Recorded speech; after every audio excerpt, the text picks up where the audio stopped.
What is going on? Welcome back to Fireside Rangers. I'm your host, Eric Wilson. Today, doing a little solo without the squad here. I just want to break down Alexis Lafreniere and the season that he's had so far. But before I really get into things, make sure you guys like, subscribe, ring that bell so you don't miss a notification. If you are watching us on Spotify or Apple Music, be sure to give us a 5-star review and leave a follow on all of our social medias at Fireside Rangers on both Instagram and X. But let's really just get into this conversation about Alexis Lafreniere. He's been pretty underwhelming throughout his career. He was drafted first overall in 2020, and he hasn't really panned out to be that first overall type player that the Rangers were really hoping for.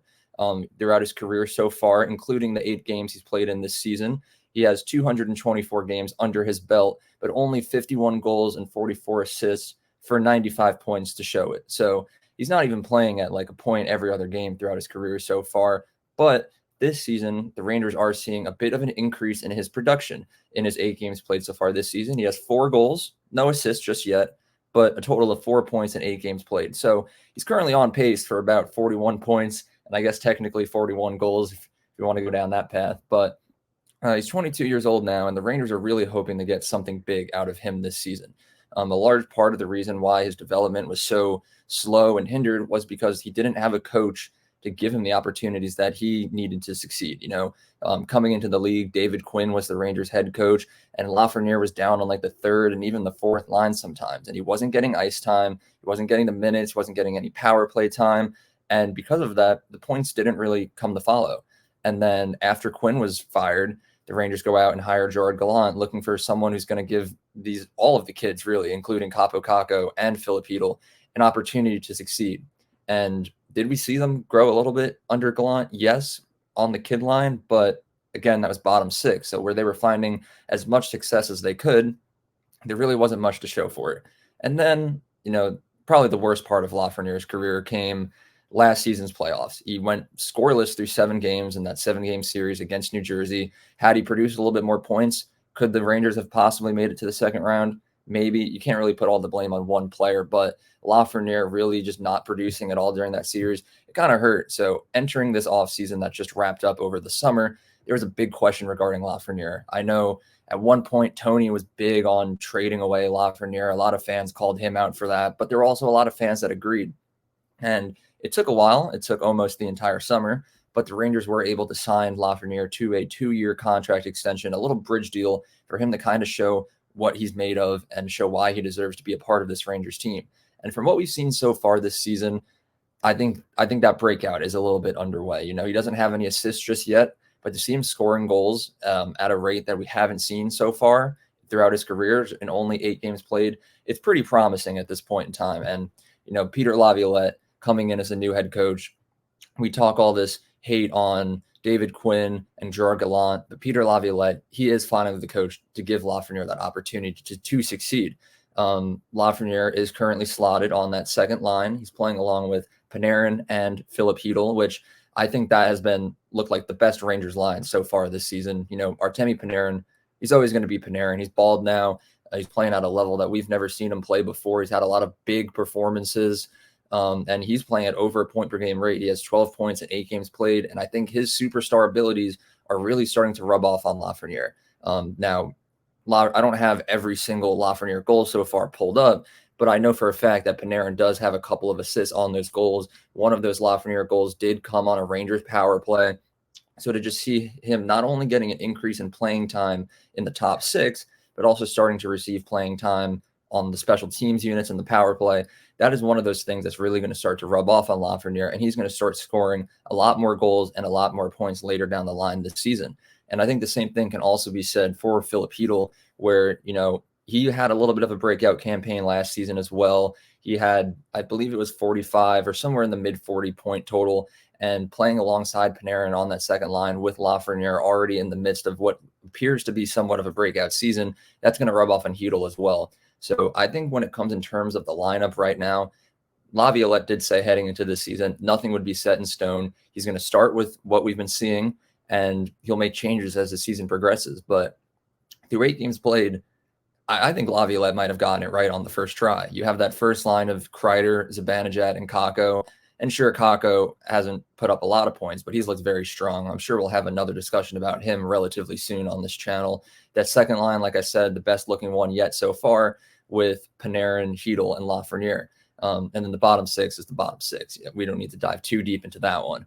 But I don't know. Lafreniere, when you look at this season for him, he does have a lot to prove. As I mentioned earlier, he's entering that 2-year bridge deal that it's really going to determine his future with the Rangers and maybe even his entire career, because he's at 22 years old. He finished his entry-level contract.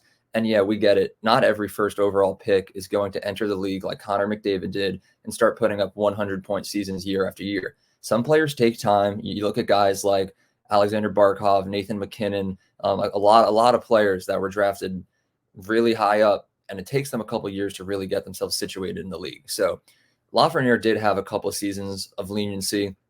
His rookie season wasn't the best, but we let it go. His second season was a little better, but still not where we wanted him to be, but we still kind of let it go. Last season, Lafreniere did have his career high in points at 39, but still at that point, we're looking to see a bit of an increase as well. At this point in his career, again, at 22 years old, it's the first year of his contract after his ELC. There needs to be some kind of point explosion. And Laviolette and that second line, I think they're the ones that are going to make it happen. And even outside of point production, Lafreniere has looked like an entirely different player so far this season. He looks a lot more confident. He's skating faster. He looks stronger. He's making these rough plays along the board, stealing pucks away. I personally, and I know a lot of the Fireside Rangers team will agree, think that in that first game of the season, Lafreniere should have had another point, an assist on a Panarin goal, where he basically stripped the puck away and fed it over to Panarin. It just so happened to bounce off of a Buffalo Sabres stick, so therefore it didn't count, and Lafreniere didn't get the assist. But he should really be looking at 5 points right now. And he's had a lot of good chances throughout the season as well that haven't gone in. Bad puck luck. Can't really hold that against him. But the breakout is underway, not only just in points, but just by the way he's playing. Again, can be highly attributed to the Peter Laviolette effect. You look at the practices and the training and the conditioning that Laviolette is implementing. Not only is it affecting Lafreniere and improving him, but the entire team as well. These practices that Laviolette is holding, they're longer, they're more, like, they're harder, they're faster paced, and there's like a higher sense of competition throughout these practices that are really elevating the level of effort and motivation going into the season. And Lafreniere is one of those players who was heavily criticized for his offseason routines. There were rumors going around that he spent the entire summer playing slow pitch softball and partying out at nightclubs in New York City.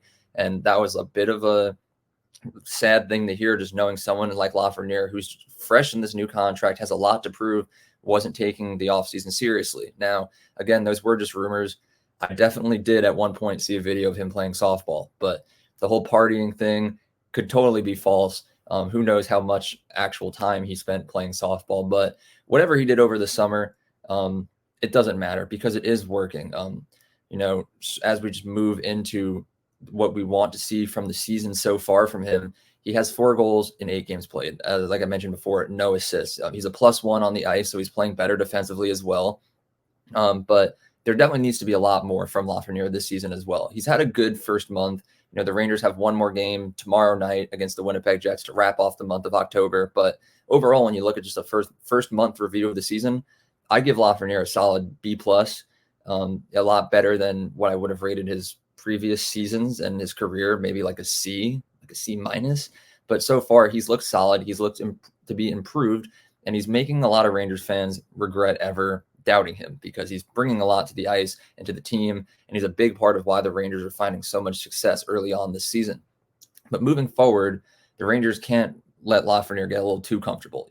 He still does have a lot to prove. He's had a good couple of games to start off the season, but we're only about a 10th of the way through. Like I mentioned earlier, his career high in points was only at 39, and moving forward as we progress towards like the halfway mark of the season, even into the trade deadline, and hopefully the playoffs for the Rangers, Lafreniere needs to continue to produce these points at a consistent level. And I think that's been another part of the problem throughout his career, is there has been a lack of consistency where he'll go on these stretches where he'll look elite and he's putting up points, and we're like, oh, maybe we were wrong. The Lafreniere breakout is here. And then it'll be like a month before he scores his next goal. So yes, is a breakout, does it appear to be underway? The answer is yes. But the question now at hand is, can he maintain this level of consistency throughout the season? And I think that is the only way that Lafreniere can exit this season and next season and remain a New York Ranger. because the clock's ticking. He can't just accept mediocrity forever. There's a lot of players out there who want to play for the Rangers, and if they are better, he could be very well be replaced. Now, obviously, we hope that doesn't happen. We're very hopeful that Lafreniere will be able to maintain this consistency, but time will tell. Now, just for hopes and projections for the season, like I said at the very beginning of this episode, Lafreniere is playing on pace for about 41 points. Now, is that technically an improvement in his stats, like his career high? Yes, but that's not big enough, in my opinion, at least. I think Lafreniere this season, he needs to hit at least 50, maybe even push for 60 points, especially when he's playing on that second line with Panarin and Hedl, and he's getting that power play 2-time. And I think the big thing is the assists, which, again, is a part his fault, but can't really be blamed. If he makes a good pass to someone, to Hedl, and then Hedl just misses the net, you can't blame that on Lafreniere. But the goals are coming. He's on pace for a 40-goal season. I think that would make me extremely happy. That would make anyone happy. The Rangers don't have many 40-goal scorers outside of like Mika Zibanejad or Chris Kreider every once in a while. So if Lafreniere can start putting up those goals and then just finally, with time, get those assists up, that would make everything better for the Rangers. We've had a lot of success early on this season. You can thank a lot of reasons for that, but Lafreniere is certainly one of them. So I think when it comes to the Lafreniere breakout this upcoming season, or the season that's already going on, let's aim for 50 points in total. If we can push for 60, that'd be great. But Lafreniere is definitely one of those players to watch as the season progresses. He's looked very solid both offensively and defensively so far, and we got to just make sure that he maintains that level of consistency for the remainder of the season. But that pretty much just wraps up this discussion about Lafreniere, what kind of pace he's on for this season, and what we're really hoping to see as we get later on into the year. Make sure you guys leave your thoughts on Lafreniere's season down in the comments below. I'm very curious to see how a lot of you fans are feeling about him, especially after the amount of criticism we've all given and seen him receive throughout the last couple of years. But we'll be back tomorrow to cover tomorrow night's game against Winnipeg. But until then, make sure you guys like, subscribe, ring that bell so you don't miss a notification. To all of our Spotify and Apple Music viewers, make sure you give us a 5-star review over there. And be sure to follow all of our social media accounts at Fireside Rangers on both Instagram and Twitter. But until next time, have a good one, and let's go Rangers.